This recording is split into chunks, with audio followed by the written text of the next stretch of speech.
Friends, आज का हमारा टॉपिक है। आज के इस लेक्चर के अंदर जावा स्क्रिप्ट का नेक्स्ट कॉन्सेप्ट हम सीखने वाले हैं, जो कि हमारा है असाइनमेंट ऑपरेटर। असाइनमेंट ऑपरेटर क्या होता है, इसको हम डिटेल में पहले ही सीख चुके हैं। अब आज के इस लेक्चर के अंदर जावा स्क्रिप्ट के फाइल बना करके हम सीखने वाले हैं असाइनमेंट ऑपरेटर को हम किस प्रकार से यूज करते हैं। जैसे हमने अरिथमेटिक ऑपरेटर को देखा, यूनरी ऑपरेटर को देखा, वैसे ही असाइनमेंट ऑपरेटर को हम सीखने वाले हैं। उसके बाद कंपैरिजन ऑपरेटर और लॉजिकल ऑपरेटर को हम डिटेल में सीखेंगे। जो हमारे पास असाइनमेंट ऑपरेटर होते हैं, जैसे हम इक्वल का यूज करते हुए आए हुए हैं। जैसे राइट साइड में जो भी वैल्यू है, अगर हम लेफ्ट साइड के वेरिएबल के अंदर उस वैल्यू को असाइन करना चाहते हैं, रखना चाहते हैं, तो उस कंडीशन पे हम जो हमारे पास इक्वल ऑपरेटर होता है, जो कि एक असाइनमेंट ऑपरेटर होता है, इसका हम यूज करते हैं। इसी प्रकार से हमारे पास होता है एडिशन असाइनमेंट ऑपरेटर, जिसको हम प्लस इक्वल बोलते हैं। सब्ट्रैक्शन असाइनमेंट ऑपरेटर, जो कि हमारे पास क्या होता है, माइनस इक्वल होता है। इसी प्रकार से multiplication assignment operator, division assignment operator, modulo assignment operator और पावर असाइनमेंट ऑपरेटर, ये सारे हमारे क्या होते हैं, असाइनमेंट ऑपरेटर होते हैं। अब इसको हम एक बार यूज करके देखने वाले हैं। सबसे पहले तो इसके लिए हमने जो जावा स्क्रिप्ट की फाइल बनाई हुई है app.js, इसके अंदर आते हैं और असाइनमेंट ऑपरेटर का एक्चुअल में क्या यूज होता है। जैसे मान लीजिए हमने यहाँ पर एक वेरिएबल बनाया, लेट a इक्वल, हमने यहाँ पर 9 क्या कर दिया, स्टोर कर दिया।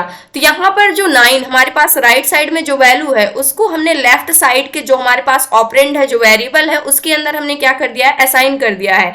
अब अगर हम a को प्रिंट कराते हैं, console.log करते हैं और a की वैल्यू को अगर हम प्रिंट करते हैं, तो हमारे पास क्या आएगी, 9 वैल्यू प्रिंट होकर के आएगी, क्योंकि हमने क्या कर दिया है, असाइन कर दिया है। a के अंदर एक वैल्यू को क्या कर दिया, यहाँ से असाइन कर दिया, और इस वेरिएबल को जहां पर भी हम यूज करेंगे, वहां पर इसके अंदर जो भी वैल्यू हमने स्टोर किया हुआ है, वो वैल्यू हमें प्रिंट में मिलेगी।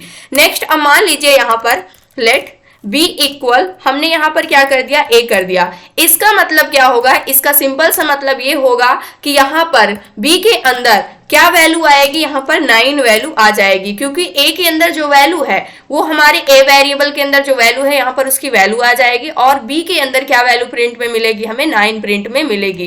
तो इस कंडीशन पे यहाँ पर अगर हम b को प्रिंट कराते हैं, तो उस कंडीशन पे हमें क्या रिजल्ट मिलेगा, सेम रिजल्ट मिलेगा, जो कि हमारे पास क्या है, यहाँ पर 9 है, जो कि हमने क्या प्रिंट किया हुआ है, यहाँ पर b को प्रिंट किया हुआ है। क्योंकि हमने यहाँ पर क्या कर दिया है, एक वेरिएबल की वैल्यू को हमने दूसरे वेरिएबल के अंदर क्या कर दिया है, असाइन कर दिया है।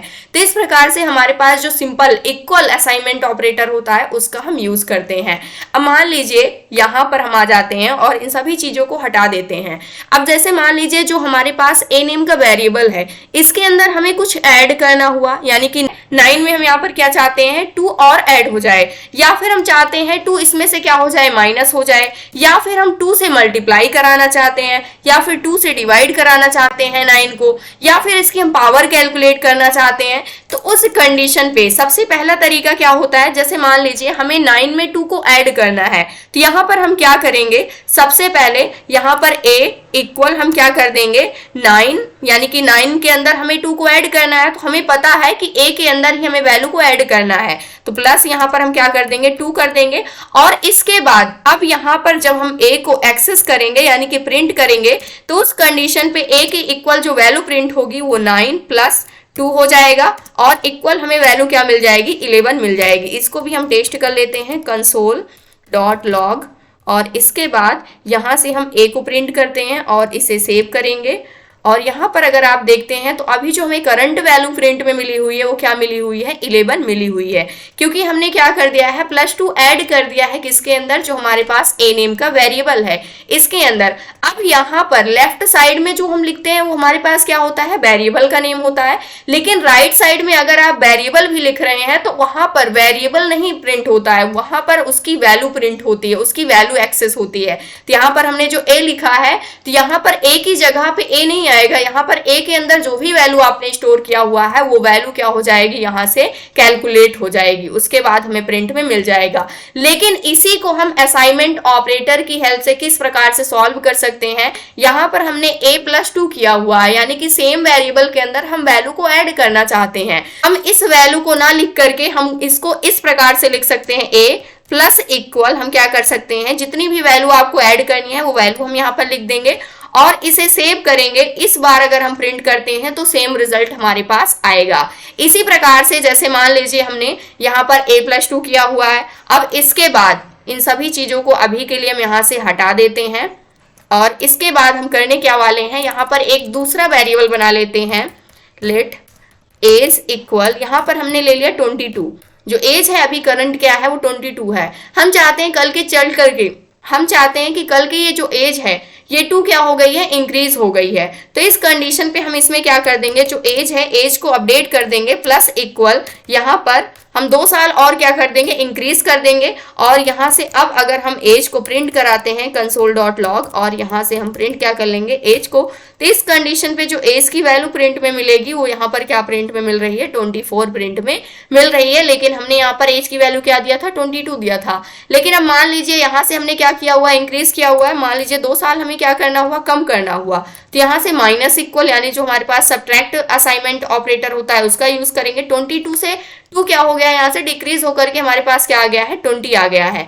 अब करंट में जो हमारे पास एज है 22 है, ठीक है। अब यहाँ पर हमें क्या करना है, यहाँ पर हमें मल्टीप्लाई कर देना है, जो हमारे पास करंट एज है 22 है, इस एज में हमें क्या कर देना है, 2 से मल्टीप्लाई कर देना है। तो यहाँ पर हम मल्टीप्लाई असाइनमेंट ऑपरेटर का यूज करेंगे। तो यहाँ से हमने मल्टीप्लाई कर दिया तो हमारी एज क्या हो गई है, 44 ईयर्स की हो गई है। अब इसके बाद नेक्स्ट हम यहाँ से डिवाइड करना चाहते हैं 2 से, तो यहाँ से हम डिवाइड जो हमारे पास असाइनमेंट ऑपरेटर है इसका हम यूज करेंगे। तो यहाँ से डिवाइड हो गया है, उसके बाद 2 से डिवाइड करेंगे तो हमारे पास क्या आ चुका है, यहाँ पर 11 आ चुका है। अब इसके बाद मॉडुलो कैलकुलेट करना हुआ तो मॉडुलो ऑपरेटर का हम यहाँ पर यूज कर लेंगे। तो इस कंडीशन पे इसका जो होगा रिमाइंडर हमारे पास कैलकुलेट होकर के आ जाएगा, जो कि हमारे पास क्या आएगा, 0 आएगा। क्योंकि 2 को हम यहाँ से 2 से 22 को डिवाइड करते हैं तो इस कंडीशन पूरी तरह से डिवाइड हो जाएगा, तो जो मॉडुलो आएगा हमारे पास क्या आ जाएगा, 0 आ जाएगा। अब मान लीजिए यहीं पर हमें इसकी पावर कैलकुलेट करनी हुई तो यहाँ पर पावर असाइनमेंट ऑपरेटर का हम यूज कर लेंगे और इसको रिफ्रेश करेंगे तो यहाँ पर इसकी पावर कैलकुलेट होकर के आ जाएगी। तो इस प्रकार से जैसे हम यहाँ पर एज इक्वल, यहाँ पर हम एज प्लस क्या लिखते थे, यहाँ पर एज+2 हमने किया। इसी प्रकार से जैसे एज इक्वल हमने एज-2 किया। तो इससे बचने के लिए हमने क्या कर लिया है, हमने सिंपल तरीका क्या यूज किया हुआ है इसके लिए, एज प्लस इक्वल यहाँ पर हमने क्या कर लिया, इस प्रकार से लिख दिया। और ये जो हमने माइनस लिखा हुआ है इसके लिए हमने क्या किया, एज इक्वल, यहाँ पर एज माइनस इक्वल हमने क्या कर दिया, यहाँ से 2 कर दिया। इसी प्रकार हमें पावर कैलकुलेट करनी है तो एज इक्वल, यहाँ पर हम क्या करेंगे, एज इक्वल एज, उसके बाद पावर ऑपरेटर, उसके बाद 2 ना लिख करके हम क्या लिख देंगे, एज, उसके बाद जो हमारे पास पावर ऑपरेटर है उसके बाद इक्वल हम क्या कर देंगे, यहाँ से 2 कर देंगे। तो इस प्रकार से जो हमारे पास असाइनमेंट ऑपरेटर होते हैं उसका हम यूज करते हैं। तो ये था आज का हमारा टॉपिक। आई होप दोस्तों अगर आज की इन्फॉर्मेशन आपको अच्छी लगी हो तो प्लीज वीडियो को लाइक करना, चैनल को सब्सक्राइब करना और दोस्तों के पास शेयर करना।